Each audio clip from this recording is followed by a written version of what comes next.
notre émission pour la deuxième partie avec un spécialiste en football, Sidi Napon, mais qui, je vous le répète, s'intéresse à tous les autres sports. En principe, les anciens sportifs et les éducateurs, c'est comme ça. Roger Toto est toujours avec nous. Roger, c'est un ancien pro de la RDC. Il est avec nous également. Et puis Marie-Christine Kazé, spécialiste de l'athlétisme, qui a été une grande championne française et que vous connaissez bien sur le continent africain. Pour ce qui concerne notre question, je vous demande tout simplement comment expliquer la pauvreté des médailles pour les pays du continent. Vous intervenez sur nos réseaux sociaux. Le hashtag, je vous rappelle que c'est Africa24. Et puis, en ce qui concerne les réseaux sociaux d'Africa24, vous pouvez apporter vos commentaires sur jo2016@africa24tv.com. Nous allons retrouver maintenant le dossier du magazine.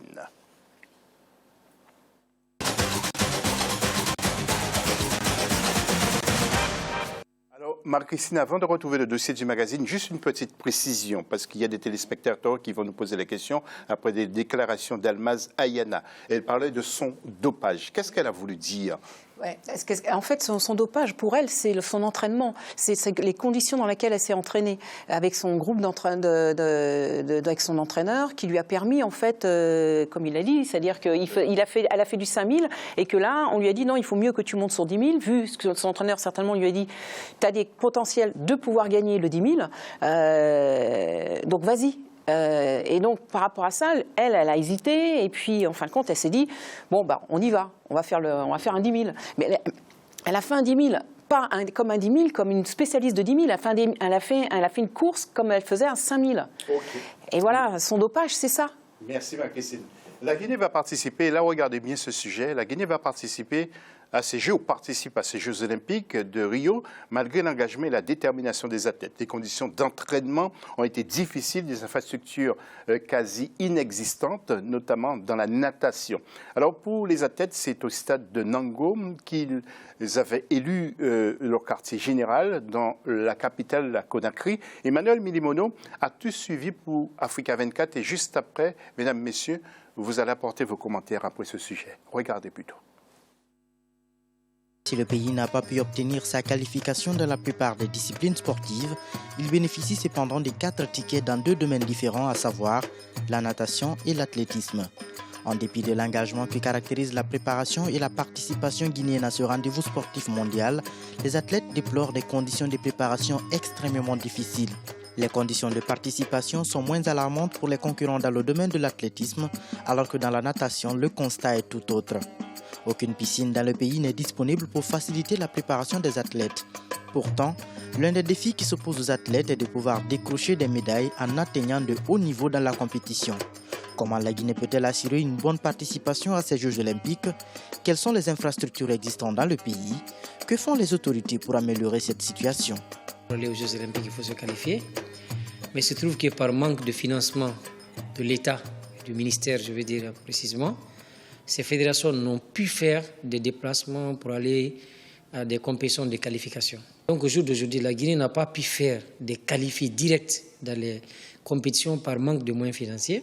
Mais la commission tripartite nous a offert déjà, comme dit dans le règlement, dans l'article 38 des règlements de jeu, nous avons 4 personnes qui vont participer dans 2 disciplines, dont 2 nageurs, une fille et un garçon, et 2 athlètes, une fille et un garçon.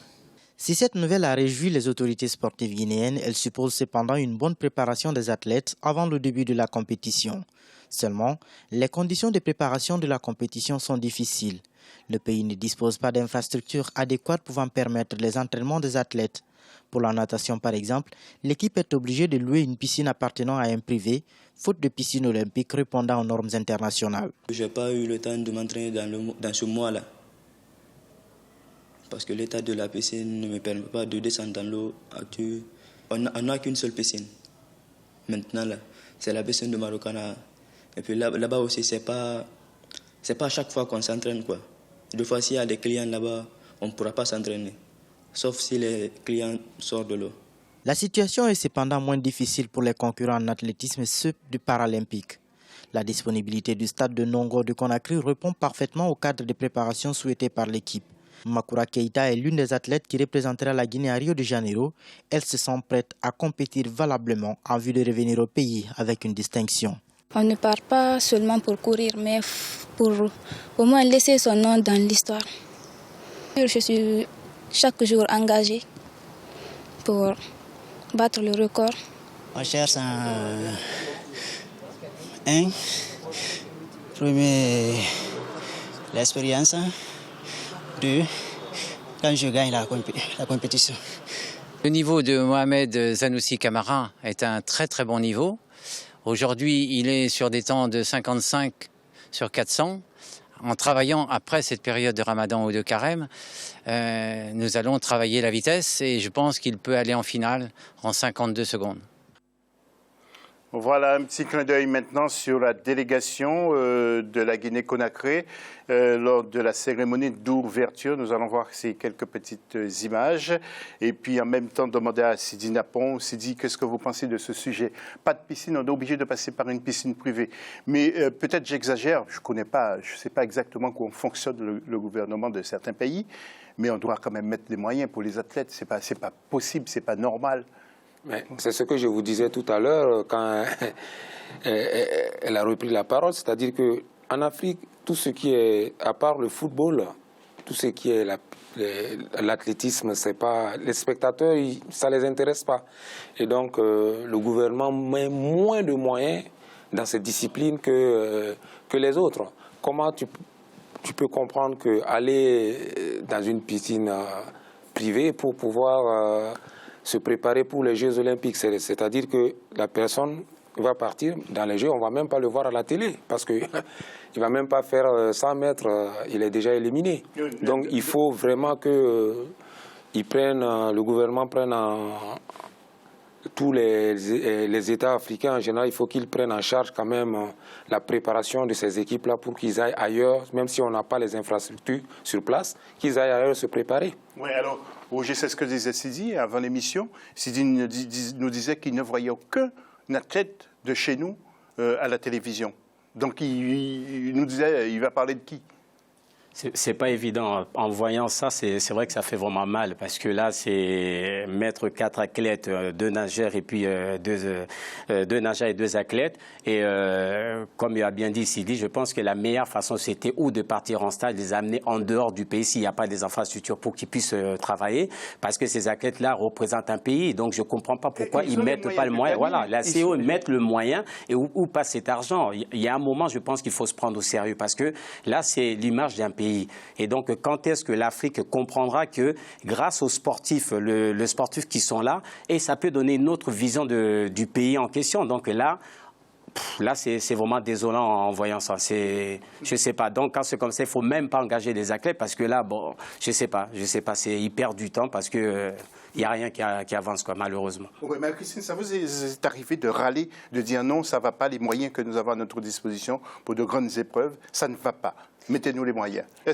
Le souci, c'est qu'on a quand même 1025 athlètes représentés sur le continent. C'est quand même officiellement... qui étaient au JO. Plus de 1000 athlètes africains. Oui, tout à fait. Donc ça veut dire que l'Afrique du Sud est quand même le plus gros continent avec 54 pays africains qui sont aux Jeux, hein, dont ils ont 143 participants. Ensuite, la délégation la plus grande, c'est quand même l'Égypte, 123. On a le Kenya, 79, le Nigeria, 78, l'Algérie, 68 et la Tunisie 61. Donc on peut dire que 6 pays africains est quand même assez représentatif à ces Jeux de Rio. Maintenant on revient sur les pays. Quand on voit effectivement ce reportage, il faut absolument que chaque pays africains puissent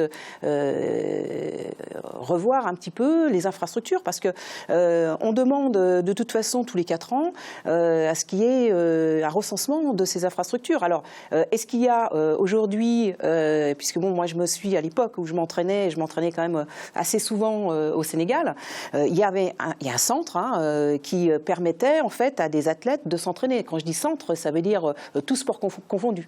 Hein, donc c'est là que j'ai du mal à comprendre aujourd'hui, on est quand même en 2016, et d'avoir des athlètes qui aujourd'hui se plaignent des infrastructures qui ne sont pas adéquates pour pouvoir s'entraîner et préparer ces Jeux de 2016, qui sont à Rio. Merci Marie-Christine. Mesdames, Messieurs, vous allez être très très contents. Vous allez me dire ce que vous pensez après. Nous avons voulu faire un petit clin d'œil à plusieurs athlètes. Sidi, Roger et Marie-Christine. Marie-Christine serait heureuse de voir Émilie Andéol. Nous allons commencer par la judoka, s'il vous plaît, si possible, par la judoka, voilà, donc Andéol. Ensuite, l'escrime, Anzo Lefort et Jean-Paul Tony-Élysée, deux escrimeurs antillais qui obtiennent la médaille d'argent. Il y a Tony Yoka, qui est un boxeur français, mais attention, son père est congolais. Son père s'appelait Victor Yoka.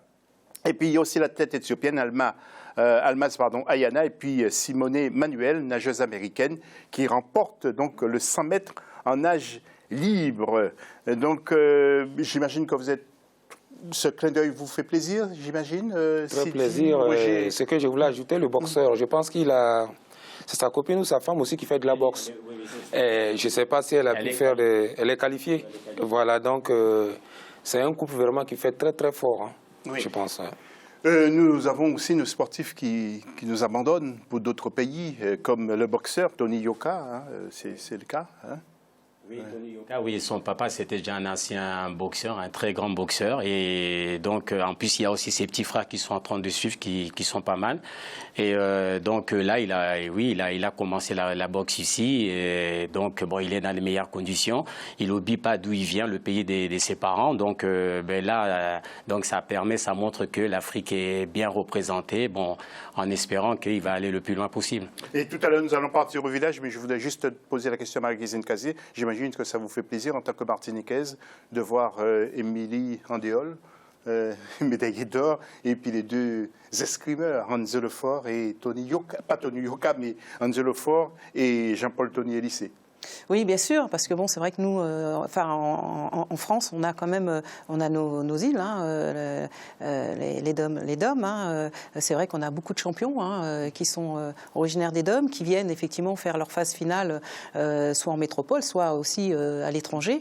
Donc ça fait plaisir, effectivement. On a ce mélange et ce rassemblement entre l'Afrique, les DOM et la métropole. Cela permet effectivement d'avoir des qualités intrinsèques. Mais aux Antilles, il n'y a pas toujours les moyens adéquats. Hein.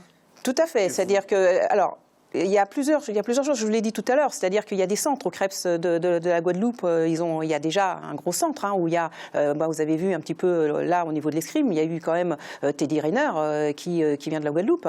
Il y a des infrastructures qui permettent en fait d'accueillir des futurs champions. En Martinique, ça commence effectivement à y venir. À La Réunion, c'est pareil, il y a un centre aussi. Donc je pense que là, effectivement, c'est bien. Effectivement, au niveau de l'Afrique, il y a énormément de coureurs de demi-fond parce qu'ils n'ont pas peut-être besoin d'avoir des infrastructures adéquates, mais sur d'autres sports qui sont quand même relativement inexistants aujourd'hui, comme le water-polo, comme le gazon, comme l'hockey sur gazon, qui n'ont pas d'infrastructure et qui ne permettent pas à l'Afrique d'avoir des champions dans ces disciplines. Juste après ça, nous partons dans le village des JO.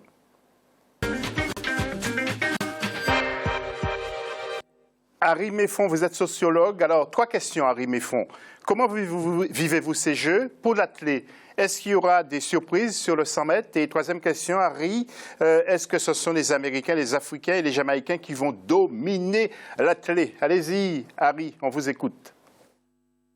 Pour ces Jeux, je les vis d'une manière particulière, puisque c'est une très grande proximité, une proximité géographique, puisque vivant en Guadeloupe, d'une très grande proximité à travers des distances et aussi de la géographie, mais surtout de la géographie humaine, puisque c'est l'Amérique du Sud. L'Amérique du Sud, c'est aussi, ça correspond à des histoires communes, l'histoire du Brésil, l'histoire de la colonisation, l'histoire de l'esclavage, des populations qui ont produit des cultures métissées, l'histoire d'Ayana au 10 mètres. Donc c'est une surprise, le fameux temps de 29 minutes, 17-40 ans, ça fait très très longtemps qu'on n'a pas couru un 10 mètres autant.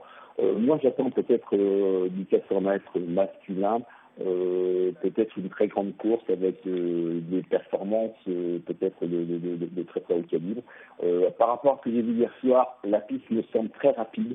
Donc si les hommes sont bons, on peut avoir de performance au 400. Et, les surprises, je ne sais pas s'il y aura vraiment des surprises. Je pense que ça, puisqu'on dit que c'est une affaire, c'est une affaire de système de développement, de système de sport qui est déjà en place depuis très très longtemps. Les Américains avec leur système d'université américaine qui produit des coachs de hyper performants, un système hyper compétitif. Merci à Harry Méfond. Et puis, avant de clore cette deuxième partie d'émission, on voudrait rendre un hommage à un immense champion. Il s'agit de Teddy Riner, ce judoka bien connu aussi sur le continent, qui est encore médaillé, double médaillé chez les plus de 100 kilos. Écoutez ce que Teddy nous a confié juste après son titre. Super bien, voilà. Je peux respirer, enfin, me dire que j'ai réussi ce challenge. J'ai réussi ce défi de faire un vaincu sur cette Olympiade. Beaucoup de fierté parce que je ne l'ai pas fait que pour moi, j'ai fait pour mon coach. Parce qu'on est à deux sur le tapis. Lorsque je vois comment on s'entraîne dur, lorsque je vois toutes les remises en question, lorsque je vois que parfois son couple est un peu en péril à cause de moi, voilà, je me devais de réussir cet exploit. Ma famille, mes amis qui ont fait le déplacement, tous les fans de sport et de judo qui étaient là. Quand on sait que la vie elle n'est pas facile, ça fait plaisir de voir autant de monde et d'être soutenu comme ça dans un stade, pas à domicile. Voilà, c'est la fin de la deuxième partie de l'émission. Nous sommes un peu pris par le temps et nous allons voir tout à l'heure, avec ces images qui vont suivre, eh bien, les rendez-vous de ce lundi 14. Mais nous parlerons aussi de l'agenda. À tout à l'heure.